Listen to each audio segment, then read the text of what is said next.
In currency forward contracts, underlying is obviously the currency rate or exchange rate. To understand currency forwards, you need to understand how the exchange rates are quoted.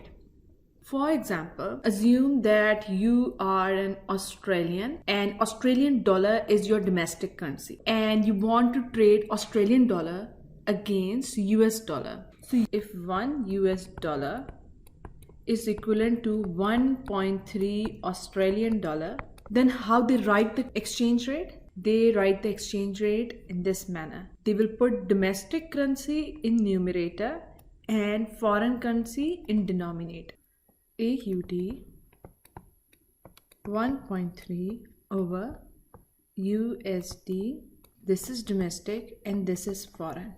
To make it simple to understand, foreign currency is set at 1 and we see that how many Australian dollars we need to buy one foreign currency. Now see the exchange rate from the perspective of the currency forward contract. So just like other contract, this is one currency forward contract formed on 30th December. One party is long, another party is short.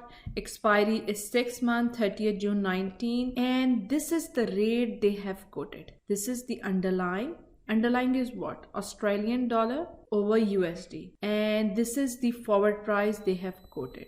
1.3 Australian dollar is equivalent to 1 USD dollar. So in the denominator is the foreign currency and in the numerator is the domestic currency. Now for some of the student it sounds really confusing that when you're buying one currency you are selling another currency. Always remember, we will see long, which is buyer, and seller, which is called short, from the perspective of foreign currency.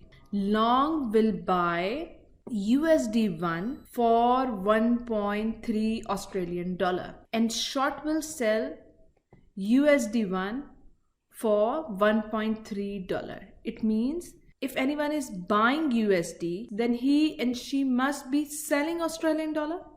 Okay, so if anyone wants to buy foreign currency, then he and she should enter as a long position. Long position means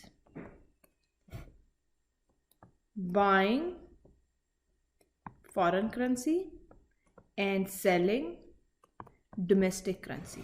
And opposite is true for short position. Short position means selling foreign currency and buying Australian dollar, domestic currency.